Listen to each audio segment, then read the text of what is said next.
नमस्कार मित्रों, मैं राममोहन उपाध्याय अपनी YouTube चैनल वैदिक में आप सभी का हार्दिक स्वागत करता हूं। मित्रों, सर्वप्रथम आप सभी को दीपावली की ढेर सारी शुभकामनाएं। माता लक्ष्मी की कृपा आप पर सदैव बनी रहे और अपने लक्ष्यों और उद्देश्यों की प्राप्ति में आप सफल रहें।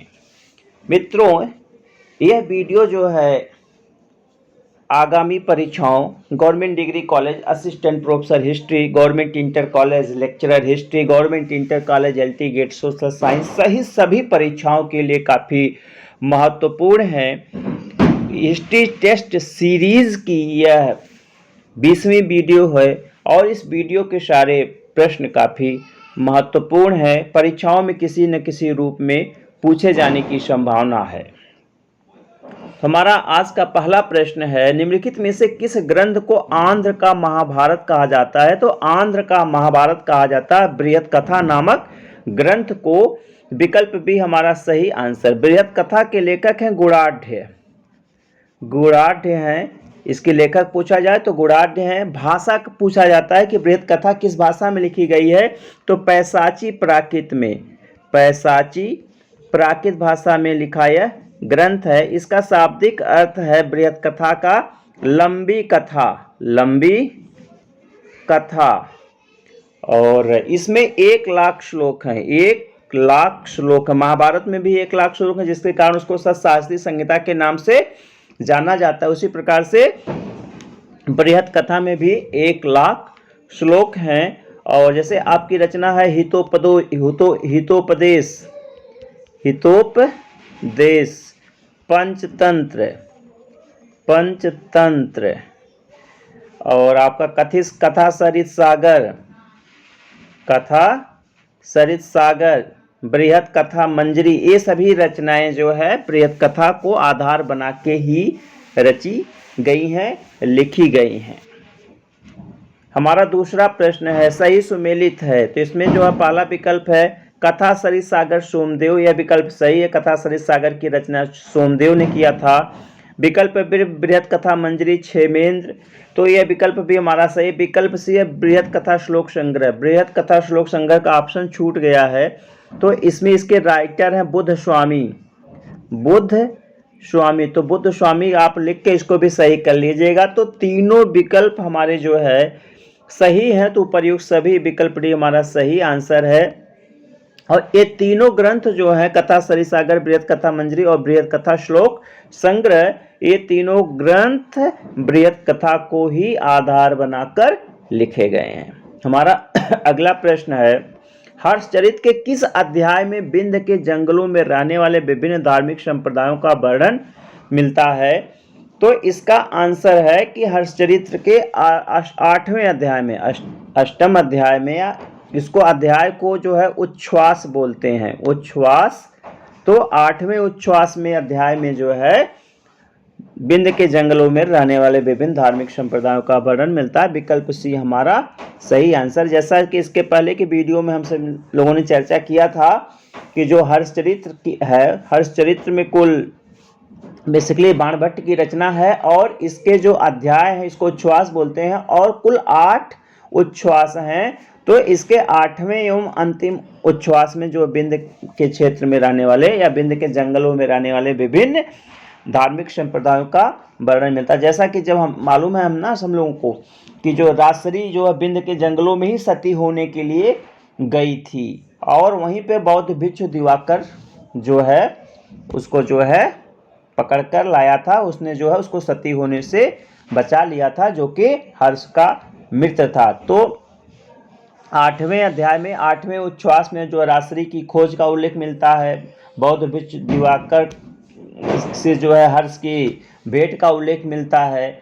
और जब 8वें चैप्टर में जो है राजश्री के जो हर्ष जो है राजश्री उनसे हर्ष से मिल जाती है, उसके बाद का विवरण जो अचानक यहीं पे समाप्त हो जाता है। आगे कुछ नहीं लिखा गया है, न हर्ष की विजयों का वर्णन है, न कि उसके अन्य संबंधित घटनाक्रमों का।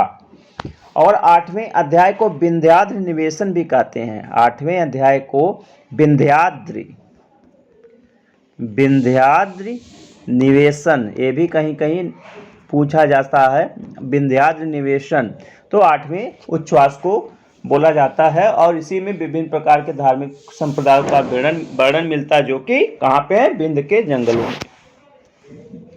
अगला प्रश्न है, हर्षचरित के किस उच्छ्वास में मणितारा नामक स्कंदवार का उल्लेख मिलता है? तो मणितारा नामक उच्छ्वास का उल्लेख जो है हर्षचरित के द्वितीय उच्छ्वास में अध्याय में मिलता है, जो विकल्प बी हमारा सही आंसर है। स्कंदवार बेसिकली जो सैनिक शिविर होते थे, स्कंदवार को जो है हमारा सैनिक शिविर को स्कंदवार बोला जाता था। तो इसमें जो है मणितारा नामक एक सैनिक शिविर था, मणितारा नामक एक सैनिक शिविर था, जो कि अचिरावती नदी के किनारे था। अचिरावती नदी जो हमारी राप्ती नदी है, राप्ती नदी का प्राचीन नाम है अचिरावती, तो अचिरावती नदी पर स्थित था। और आपके द्वितीय उच्छ्वास में जो बाणभट्ट है, बाणभट्ट और हर्षचरित की जो बाणभट्ट और हर्ष के जो मुलाकात हुई थी उसका विवरण मिलता है। यह भी प्रश्न पूछा जाता है, एग्जाम में पूछा जाता था कौन से स्कंदवार, तो मणितारा नामक स्कंदवार किस उच्छ्वास में, तो द्वितीय उच्छ्वास में। किसकी भेंट का विवरण मिलता है, तो हर्ष और बाणभट्ट की। किस नदी के किनारे पर है, अचिरावती नदी के किनारे। अगला प्रश्न है, निम्नलिखित में से किसे अरब का हेरोडोटस कहा जाता है? तो अरब या अरबों का हेरोडोटस कहा जाता है अल मसूदी को, विकल्प बी हमारा सही आंसर है। अल मसूदी जो है मुर्जुल जहाब का लेखक है, मुर्जुल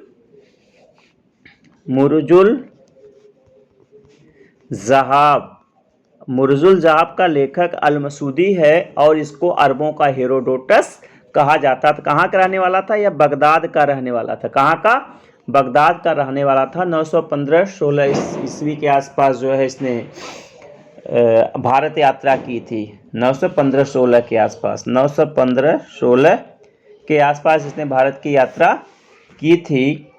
और इसने जो है राष्ट्रकूट शासक इंद्र तृतीय और प्रतिहार शासक मिहिर भोज के संबंध में अपना कुछ विवरण दिया है।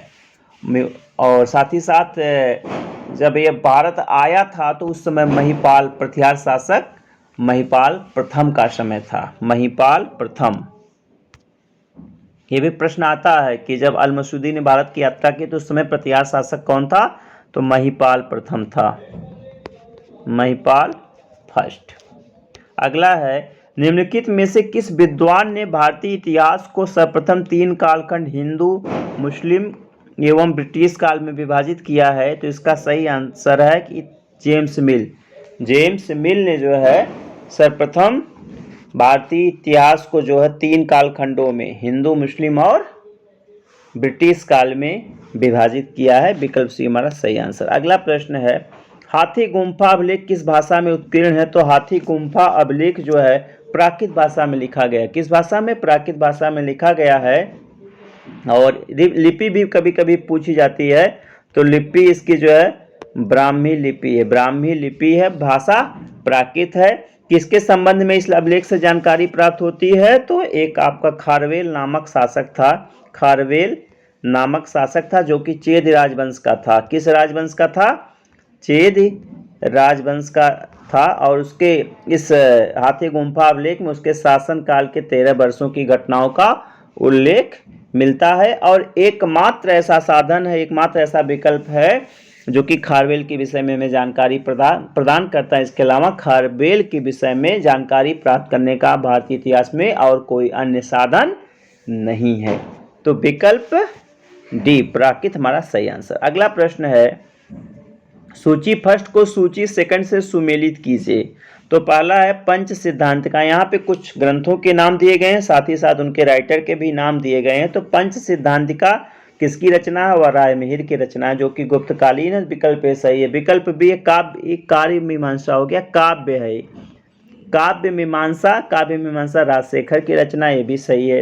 विकल्प सी है विशुद्ध मग जो है बुद्ध घोष की टीका, ये भी सही है। और विकल्प डी है कादम्बरी बाणभट्ट, ये भी जो है सही है। तो ए बी सी डी सब सही है, तो ए बी सी डी विकल्प हमारा सही आंसर है। नेक्स्ट है, प्राकृत प्रकाश का लेखक है तो प्राकृत प्रकाश के लेखक वररुचि हैं। विकल्प सी हमारा सही आंसर है। अगला प्रश्न है, अलेक्जेंडर कनिंघम ने किसके पद चिन्हों पर चलते हुए पुरातात्विक खोज की? तो अलेक्जेंडर कनिंघम ने जो है आपके ह्वेनसांग के पद चिन्हों पर, किसके? ह्वेनसांग के पद चिन्हों पर चलते हुए पुरातात्विक स्थलों की खोज किया था। और भारतीय जो इतिहास में आपके पुरातत्व सर्वेक्षण विभाग के पहले डायरेक्टर थे। भारतीय पुरातत्व सर्वेक्षण विभाग के पहला डायरेक्टर कौन था? अलेक्जेंडर कनिंघम था। ठीक है, सबसे पहले 1861 में, कब? 1861 में, उसमें लॉर्ड कैनिंग का शासन था। भारतीय पुरातत्व सर्वेक्षण की स्थापना हुई थी और इनको पहला निरीक्षक और या डायरेक्टर बनाया गया था। और इन्होंने कौशाम्बी, श्रावस्ती, रामग्राम, ढेर सारे स्थानों की जो है खोज किया था। और इनके आदर्श कौन थे? चीनी यात्री ह्वेनसांग। चीनी यात्री ह्वेनसांग कब आया था? किसके शासनकाल में आया था? तो चीनी यात्री ह्वेनसांग जो है वह किसके समय में आया था? हर्ष के शासनकाल में आया था। नेक्स्ट है 11वां एवं अंतिम प्रश्न, निम्नलिखित में से कौन सा असत्य है?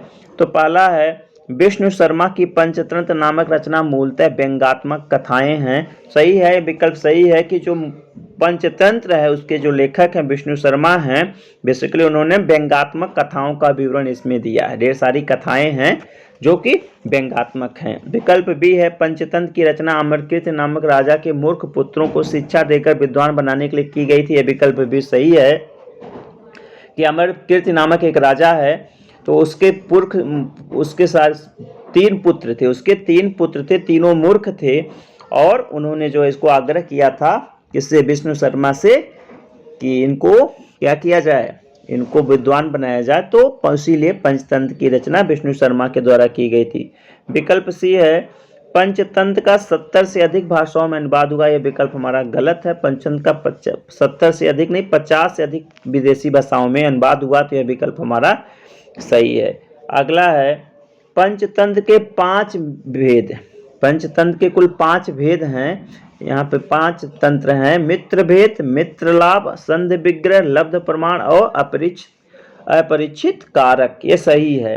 तो विकल्प चूंकि नहीं है पूछा गया है, असत्य कथन पूछा गया है, तो विकल्प सी हमारा सही आंसर है। मित्रों, इस वीडियो में हमने भारतीय इतिहास एवं संस्कृति से संबंधित महत्वपूर्ण प्रश्नों पर चर्चा की। सभी प्रश्न आपकी परीक्षाओं के दृष्टि से काफी महत्वपूर्ण। इस वीडियो को ध्यानपूर्वक देखिएगा, साथ ही साथ अपने सुझावों से भी हमें लाभान्वित कीजिएगा। आप सभी को पूरा वीडियो देखने के लिए बहुत बहुत धन्यवाद। नमस्कार।